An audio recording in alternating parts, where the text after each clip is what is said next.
Shalom pendengar yang dikasihi dan mengasihi Tuhan Yesus Kristus. Berjumpa lagi dengan saya Cynthia dalam waktu teduh. Marilah kita menyiapkan hati kita untuk mendengarkan firman Tuhan.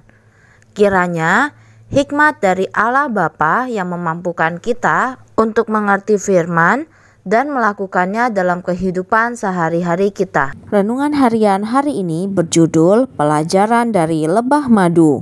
Bacaan Alkitab hari ini diambil dari 2 Raja-Raja 7 ayat 1-11. Demikian firman Tuhan.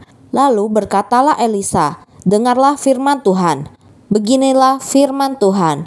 Besok kira-kira waktu ini sesukat tepung yang terbaik akan berharga sesikal dan 2 sukat jelai akan berharga sesikal di pintu gerbang Samaria. Tetapi perwira yang menjadi ajudan raja menjawab abdi Allah, katanya, sekalipun Tuhan membuat tingkap-tingkap di langit, masakan hal itu mungkin terjadi?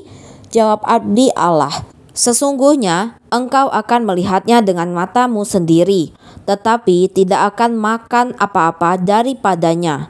4 orang yang sakit kusta ada di depan pintu gerbang. Berkatalah yang seorang kepada yang lain, mengapakah kita duduk-duduk di sini sampai mati? Jika kita berkata, baiklah kita masuk ke kota, padahal dalam kota ada kelaparan, kita akan mati di sana. Lalu pada waktu senja bangkitlah mereka masuk ke tempat perkemahan orang Aram. Tetapi ketika mereka sampai ke pinggir tempat perkemahan orang Aram itu, tampaklah tidak ada orang di sana. Sebab Tuhan telah membuat tentara Aram itu mendengar bunyi kereta, bunyi kuda, bunyi tentara yang besar, sehingga berkatalah seorang kepada yang lain, sesungguhnya Raja Israel telah mengupah raja-raja orang Het dan raja-raja orang Misraim melawan kita, supaya mereka menyerang kita. Karena itu bangkitlah mereka melarikan diri pada waktu senja dengan meninggalkan kemah dan kuda dan keledai mereka serta tempat perkemahan itu dengan begitu saja. Mereka melarikan diri menyelamatkan nyawanya. Ketika orang-orang yang sakit kusta itu sampai ke pinggir tempat perkemahan, masuklah mereka ke dalam sebuah kemah lalu makan dan minum. Sesudah itu mereka mengangkut dari sana emas dan perak dan pakaian, kemudian pergilah mereka menyembunyikannya. Lalu datanglah mereka kembali masuk ke dalam kemah yang lain dan mengangkut juga barang-barang dari sana, kemudian pergilah mereka menyembunyikannya. Lalu berkatalah yang seorang kepada yang lain, tidak patut yang kita lakukan ini. Hari ini ialah hari kabar baik, tetapi kita ini tinggal diam saja. Apabila kita menanti sampai terang pagi, maka hukuman akan menimpa kita. Jadi sekarang marilah kita pergi menghadap untuk memberitahukan hal itu ke istana raja. Mereka pergi lalu berseru kepada penunggu pintu gerbang kota dan menceritakan kepada orang-orang itu, katanya, kami sudah masuk ke tempat perkemahan orang Aram dan ternyata tidak ada orang di sana dan tidak ada suara manusia kedengaran. Hanya ada kuda dan keledai tertambat dan kemah-kemah ditinggalkan dengan begitu saja.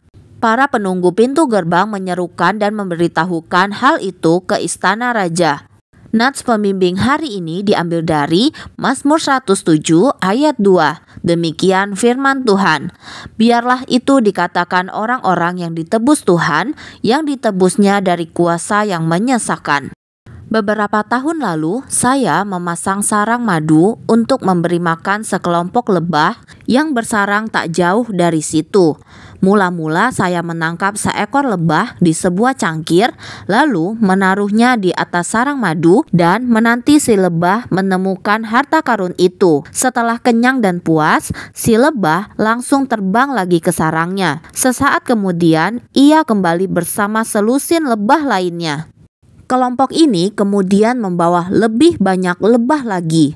Akhirnya sarang madu itu tertutup segerombolan lebah dan tak lama kemudian telah membawa semua madu ke sarang mereka. Itu adalah sebuah pelajaran penting bagi kita. Apakah kita akan menceritakan pribadi yang telah kita temukan kepada orang lain? Kristus telah mempercayakan kepada kita pemberitaan kabar baik itu. Apakah kita yang telah menemukan madu di dalam sang batu karang, Kristus Yesus, justru kurang perhatian terhadap orang-orang lain daripada lebah itu? Keempat orang kusta yang duduk di muka gerbang Samaria setelah menemukan makanan di perkemahan tentara Aram yang telah melarikan diri pada waktu malam, meneruskan kabar baik tersebut. Mereka berkata satu sama lain, "Tidak patut yang kita lakukan ini. Hari ini ialah hari kabar baik. Tetapi kita ini tinggal diam saja. Marilah kita pergi menghadap untuk memberitahukan hal itu ke istana raja." 2 Raja-Raja 7 ayat 9. Keliru jika seorang anak Allah yang mengetahui kabar baik Injil tidak meneruskannya kepada orang lain. Marilah bercerita tentang Kristus kepada seorang jiwa yang lapar hari ini.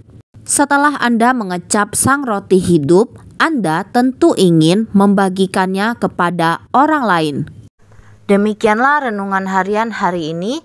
Sampai jumpa lagi pada kesempatan berikutnya. Tuhan Yesus memberkati kita semua.